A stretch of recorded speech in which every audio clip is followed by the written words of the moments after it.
ketika otoritas digunakan untuk menindas dan kejahatan bersembunyi di balik kehormatan, hanya dibutuhkan satu orang yang berani berdiri. Inilah kisah perlawanan seorang yang tertindas, yang mempertaruhkan segalanya untuk mengungkap sebuah kejahatan yang tak terbayangkan.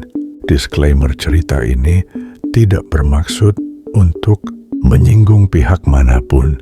Langsung saja siapkan cemilan, kencangkan sempak, dan gunakan pengaman. Angin sore membawa aroma tanah basah dan asap kayu bakar dari dapur-dapur rumah di desa Margomulyo. Langit memerah tembaga, sementara bayangan pepohonan menari di halaman rumah papan peninggalan almarhum Pak Damar, ayah Raffi, seorang tentara yang gugur dalam tugas 3 tahun lalu. Di teras rumah itu, Raffi duduk diam, menatap jalan desa yang mulai diselimuti kabut tipis. Di tangannya, sebuah mushaf kecil lusuh warisan ayahnya yang dulu selalu dibawa ketika bertugas. Iya, betul. Ayah Raffi adalah seorang tentara yang sangat taat kepada Tuhannya. Dari dapur, terdengar suara sendok beradu dengan panci, diiringi batu kecil Mbah Tiah. Neneknya itu masih kuat meski punggungnya mulai bongkok. Sementara di sisi lain dapur, Arum, ibu Raffi, menumbuk bumbu sambil melirik anaknya dari kejauhan. "Vi, makan dulu le," panggil Arum pelan. "Nanti Bu, sekalian habis ngaji," jawab Raffi datar tanpa menoleh. Arum saling berpandangan dengan Mbah Tiah. "Anakmu itu sekarang makin aneh, Rung," gumam sang nenek. Arum menghela napas. "Dia cuma lagi mencari ketenangan, Bu. Belajar agama, biarin aja biar taat agama seperti bapaknya." "Bu, Mbah, aku berangkat ngaji dulu ya di Pondok Kyai Hussein," ucap Raffi sambil menyalami ibu dan neneknya. "Iya le, jangan malam-malam pulangnya ya. Kalau sudah selesai cepetan pulang." Raffi berjalan, menggenggam mushafnya erat. Ia menatap surau yang samar di balik kabut, lalu berbisik, "Ya Allah, aku sudah berjuang dengan segala yang tersisa. Setiap harap kuikat dalam doa. Setiap luka kurelakan demi ridhomu. Tapi dunia ini tetap saja menutup pintunya, seakan bahagia bukan untukku. Kadang aku hanya bisa diam, bertanya pelan dalam hati, apa aku belum cukup sabar untuk kau lihat?" Sama seperti anak muda pada umumnya, di batin Raffi hanya ada satu tujuan, yaitu ingin membahagiakan keluarganya tanpa menjadi beban. Tapi setiap usahanya seperti terhalang oleh tembok yang kokoh. Malam itu Raffi pulang dengan wajah datar dan lelah. Tapi senyum kecil di bibirnya masih tersisa ketika dia melihat ibunya menunggunya pulang mengaji sambil menyiapkan makan malam untuknya. "Assalamualaikum, Bu," katanya sambil menaruh Al-Quran dan buku tulis di meja. Ia pun menyalami tangan ibunya. Arum tersenyum samar. "Waalaikumsalam. Capek ya nak?" "Enggak Bu, cuma banyak yang dipikirin," jawab Raffi pelan, menatap nasi hangat dan sayur lodeh di meja. "Pikirin apa le?" tanya ibunya lembut sambil duduk di sebelah. Raffi hanya menggeleng. "Entah, kadang aku ngerasa semua yang aku lakuin gak pernah cukup."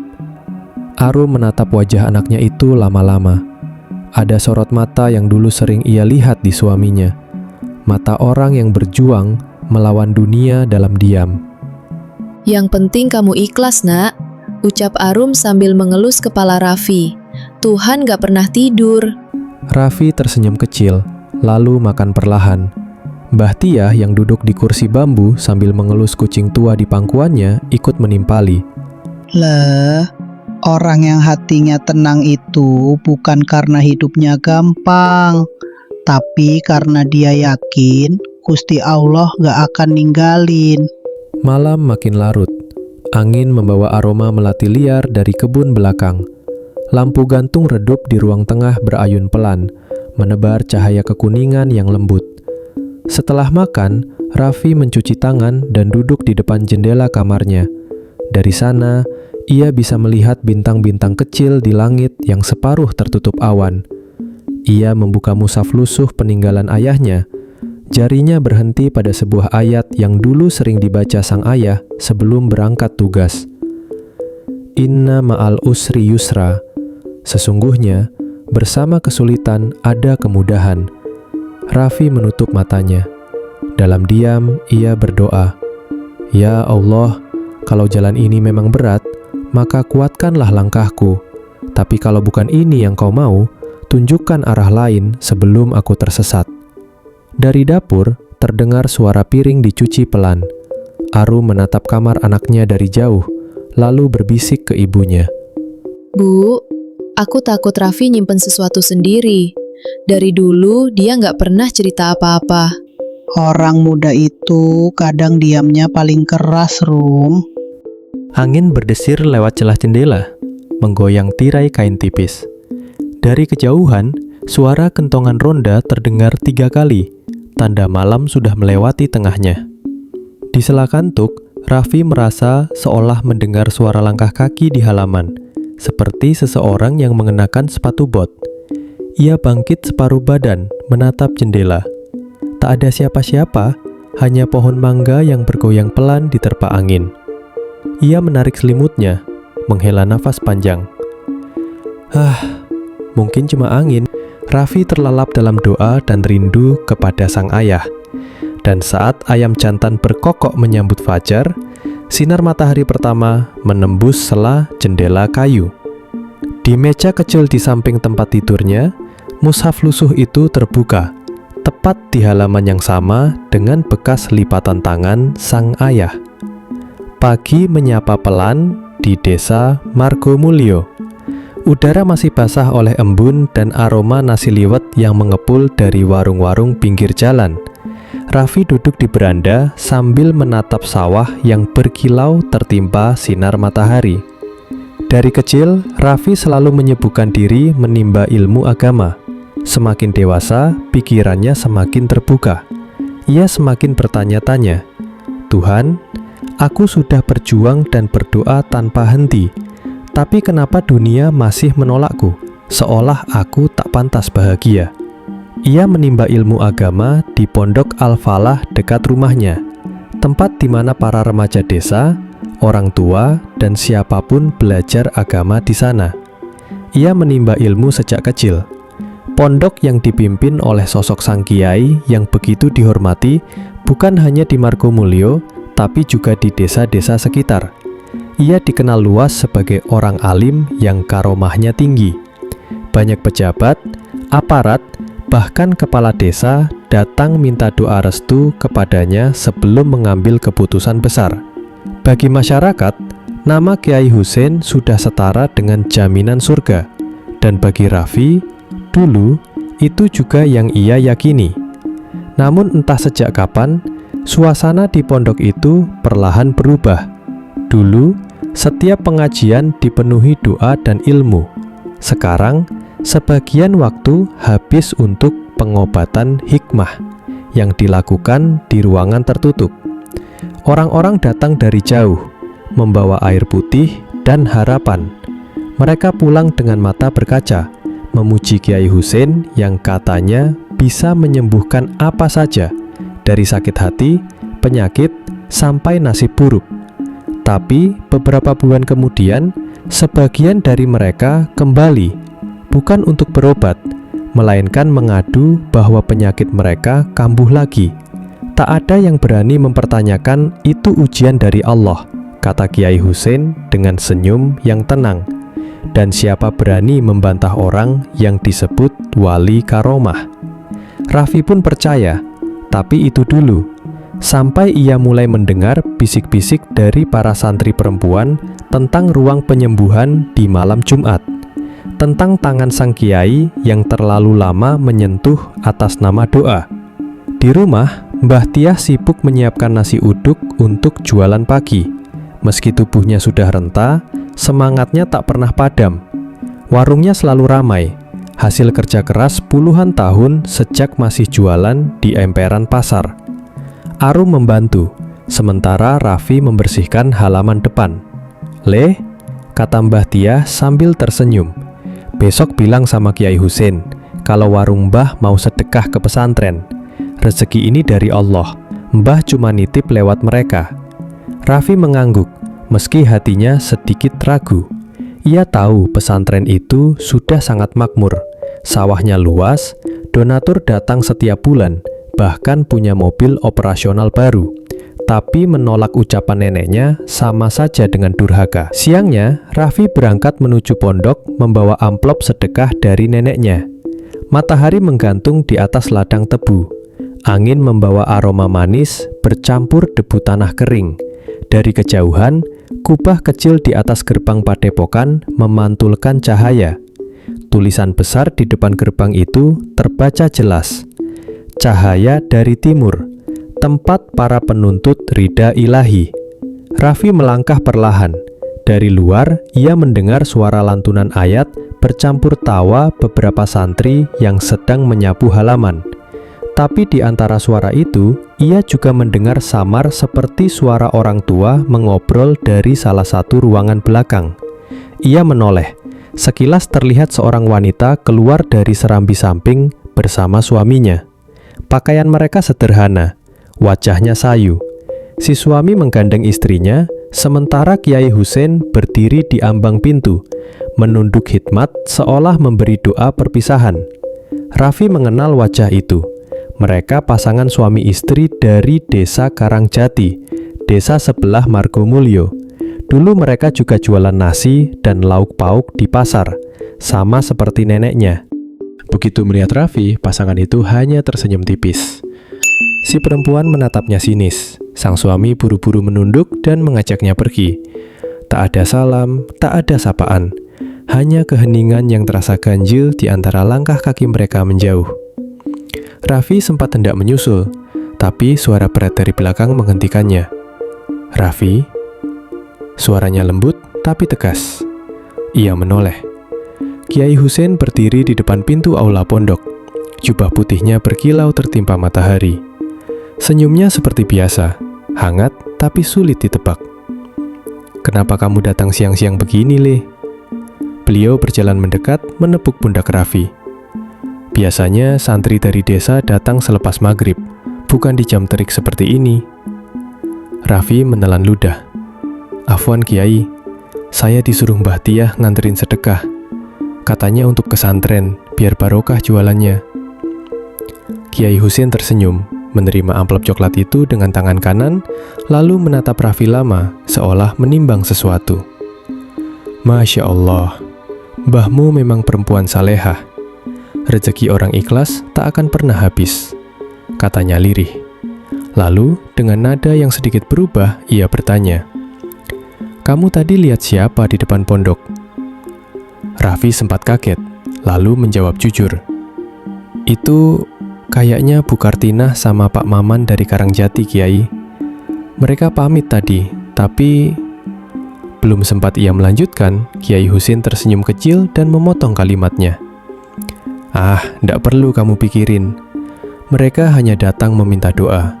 Urusan rumah tangga saja." Nada suaranya tenang, tapi ada sesuatu dalam matanya yang membuat Raffi merasa sedang diawasi, bukan diajak bicara. Kiai itu lantas berbalik, menepuk pundak Raffi sekali lagi. "Sekarang pulanglah, bantu mbahmu. Dunia ini sudah terlalu banyak orang sibuk bertanya tanpa tahu cara bersyukur." Raffi mengangguk pelan, kemudian pamit meninggalkan pondok itu. Malam itu, pondok Al-Falah tampak lengang. Santri-santri baru saja selesai ngaji kitab Safinatun Najah di serambi masjid. Lantunan ayat-ayat Al-Quran yang tadi bergema, kini tinggal sisa desahan lembut dari toa kayu yang hampir mati. Udara malam terasa lembab.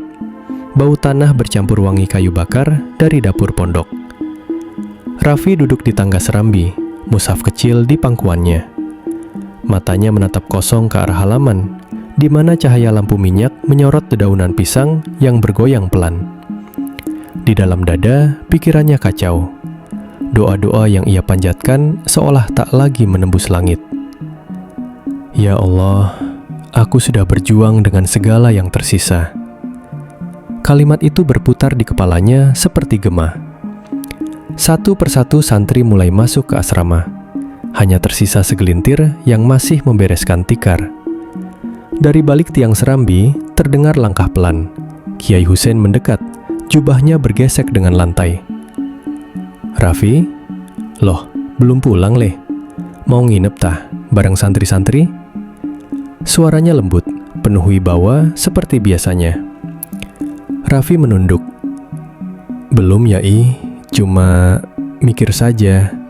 Hati saya bimbang sama apa yang udah saya usahain." Kiai duduk di sampingnya. "Jangan terlalu banyak mikir dunia, Le. Dunia ini hanya bayangan.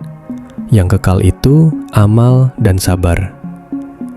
Raffi mengangguk, meski hatinya belum sepenuhnya tenang. "Kadang saya merasa, Yai, Allah itu jauh.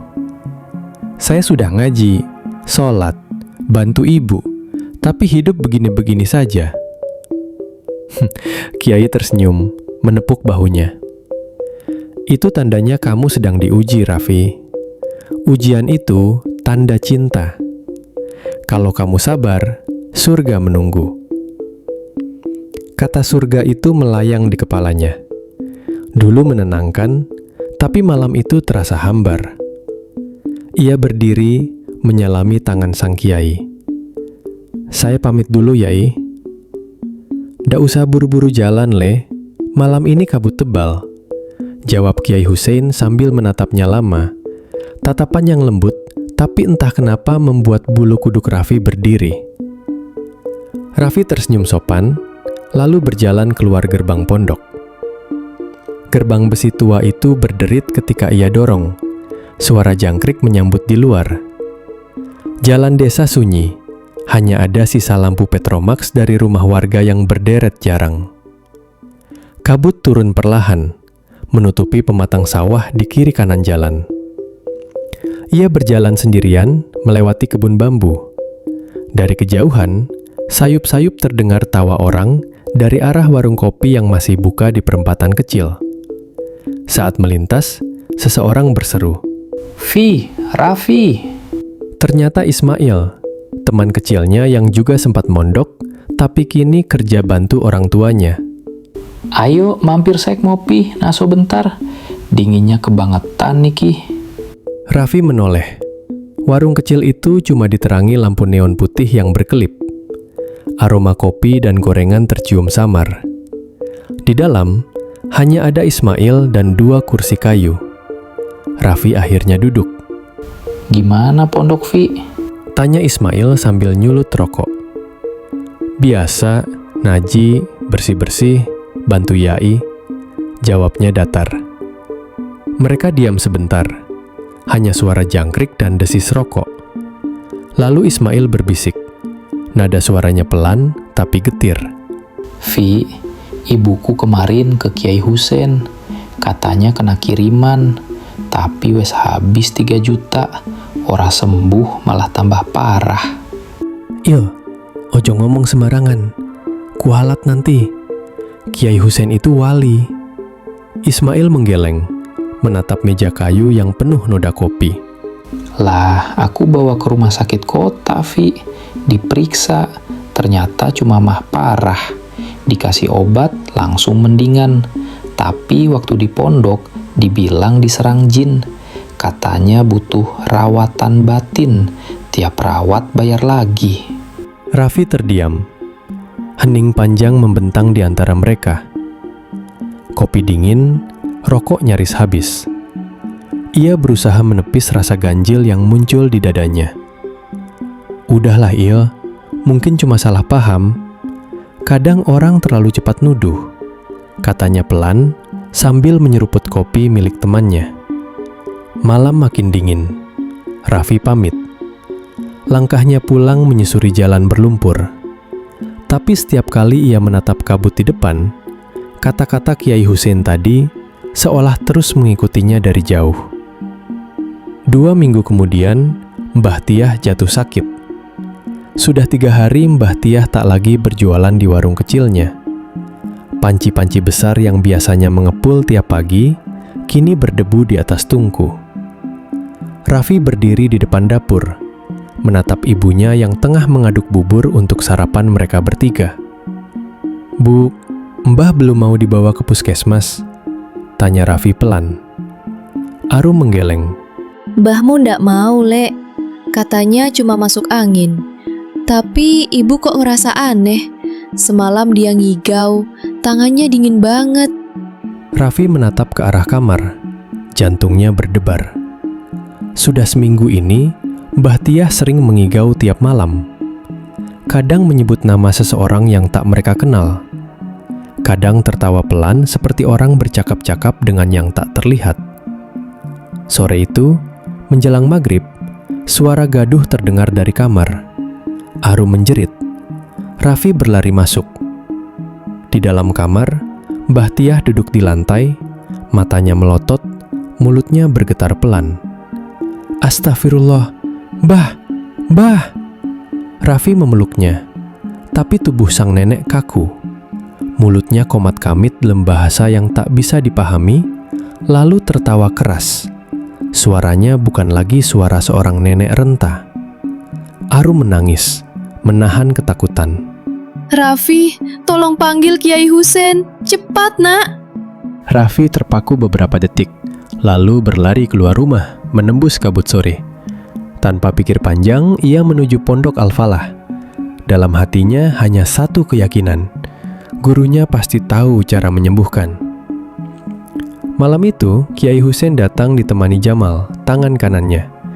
Ia duduk di pinggir ranjang, mengusap kepala Mbah Tiah sambil berkomat kamit.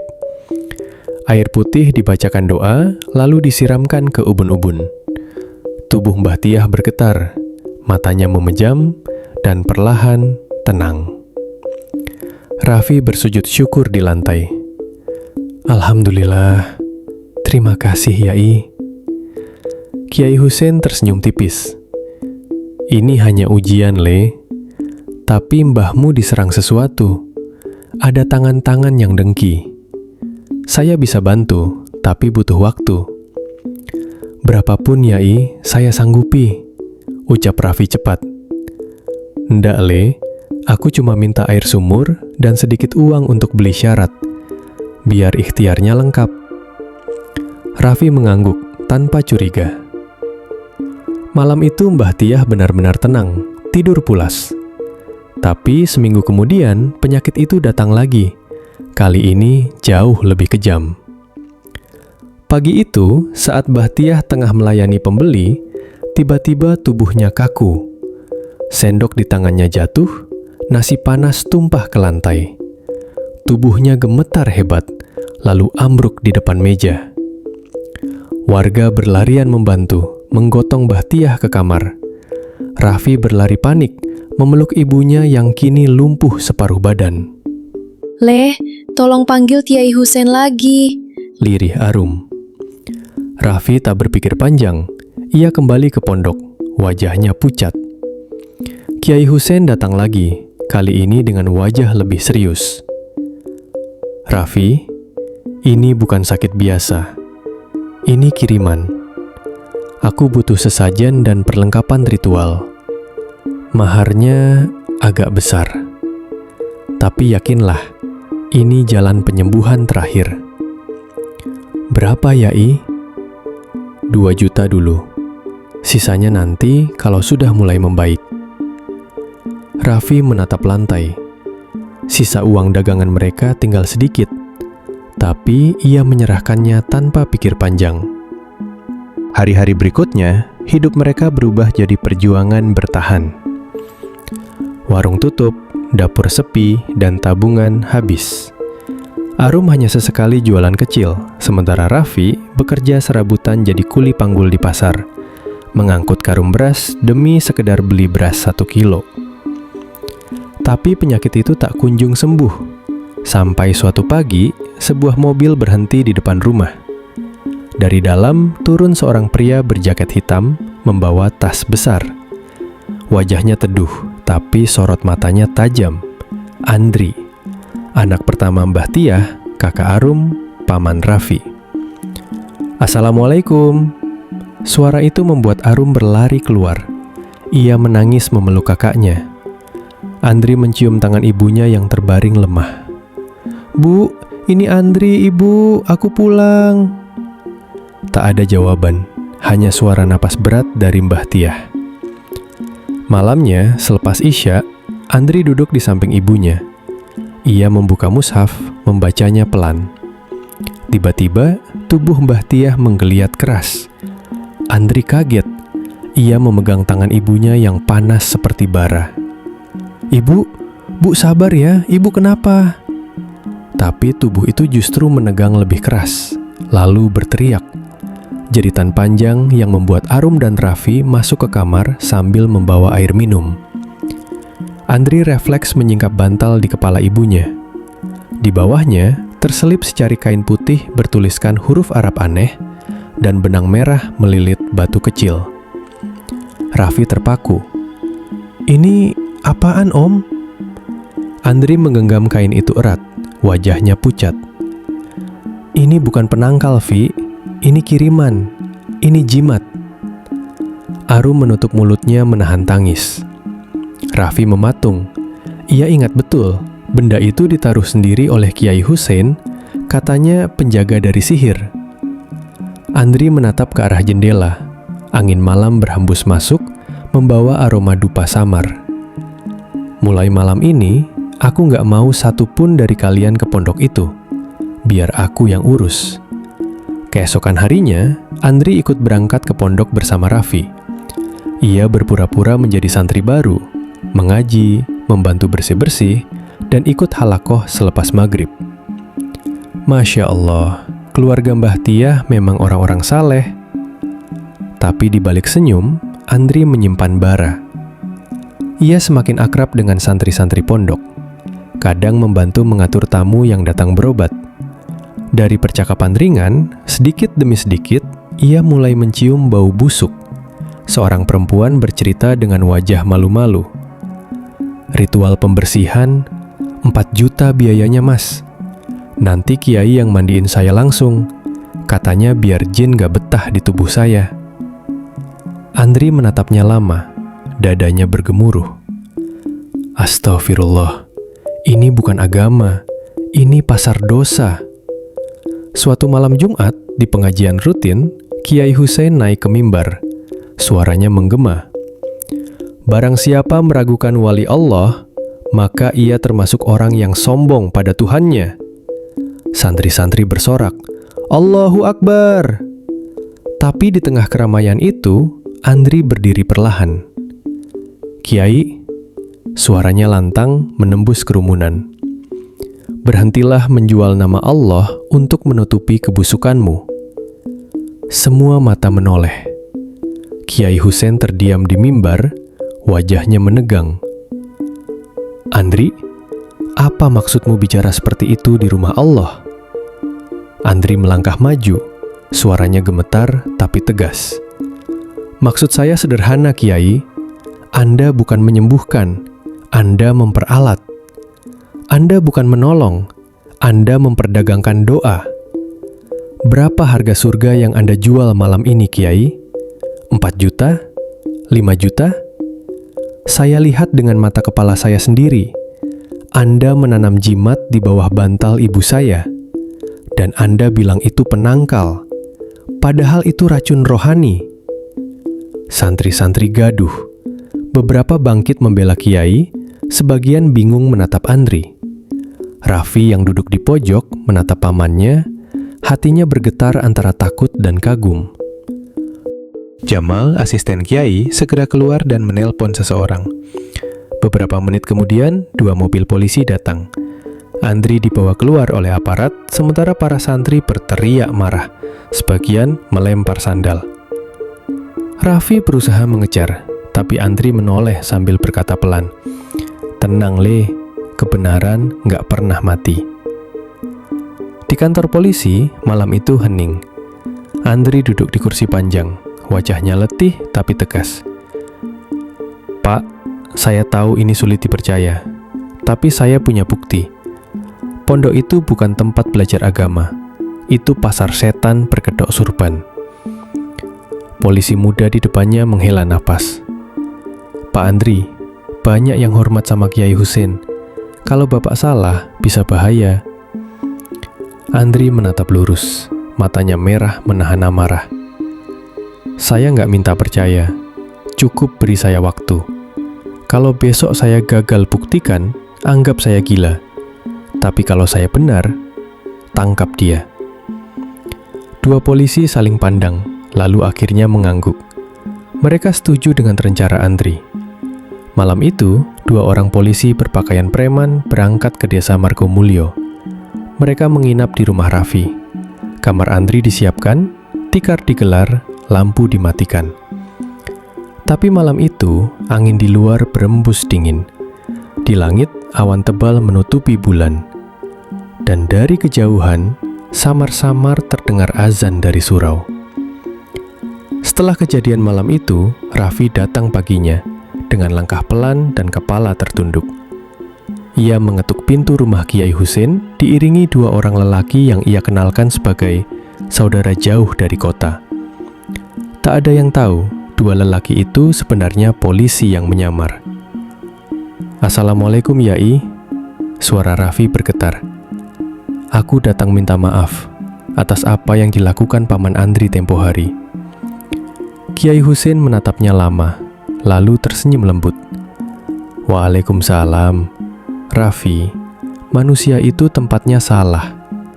Saya ini cuma hamba Allah, ndak pantas menyimpan dendam. Sudah, lupakan saja." Nada suaranya teduh, tapi tatapan matanya menusuk. Ia menepuk pundak Raffi, lalu menatap dua tamunya. "Silahkan ikut ngaji di sini. Pondok ini terbuka untuk siapapun yang mencari ridho Tuhan dan cahaya." Dan sejak hari itu, kedua polisi itu menjadi santri. Mereka ikut mengaji, ikut zikir, ikut ritual penyembuhan setiap malam Jumat. Namun, di balik setiap ayat, mereka mencatat. Di balik setiap doa, mereka merekam. Sampai suatu malam, semuanya pecah. Malam Jumat itu, Pondok Al-Falah penuh. Beberapa perempuan datang berobat, duduk bersila di depan mimbar, sementara Kiai Husein memegang kendi air. Bacaan ayat suci dilantunkan, tapi terdengar aneh, terputus-putus, diselingi mantra Jawa halus. Polisi yang menyamar menatap satu sama lain, lalu memberi isyarat kecil. Salah satu dari mereka menyelinap ke belakang ruangan, membuka gorden tua yang menutupi rak. Dan di sana, berderet botol kecil berisi rambut, kain kafan, dan foto-foto wajah orang. "Ya Allah," bisiknya, "ini bukan ruqyah, ini ilmu sesat berkedok syariat." Tiba-tiba listrik padam. Ruangan gelap gulita, hanya tersisa cahaya dari lilin di depan Kiai Husein. Suaranya berat, seperti bukan suara manusia lagi. "Siapa yang berani mengganggu malamku?" Polisi pertama melangkah ke depan, menyalakan senter. Sinar putih menyorot wajah Kiai Husein. Di dahinya tergurat simbol merah menyerupai raja. "Dalam nama hukum dan agama, Anda kami tangkap." Jeritan pecah. Para santri berlarian, beberapa menutup telinga, sebagian pingsan. Di luar pondok, warga berdatangan membawa obor. Andri muncul bersama polisi lain, menembus kerumunan. "Cukup Husein, sudah cukup kau mempermainkan nama Tuhan." Kiai Husein tertawa, keras, menggema di dinding. "Tuhan yang mana, Andri? Yang kau sembah atau yang memberi aku kekuasaan atas mereka?" Tapi sebelum ia sempat melangkah, azan Isya berkumandang dari arah surau tua di luar pondok. Suara tua, berat, tapi suci. Lilin-lilin padam satu persatu, angin berembus dan Husein roboh di tempat. Tangan dan kakinya membiru. Dari mulutnya keluar darah hitam kental. Pagi harinya, Pondok Al-Falah resmi disegel. Botol-botol berisi benda mistik disita dan Kiai Husein dibawa ke tahanan. Berita itu menyebar cepat, menjadi obrolan di warung kopi. Cukup sampai sini jika kalian penasaran dengan membawa fakta tentang siapa yang mencelakai keluarga Mbah Tiah. Baca selengkapnya di X@aksarakelam.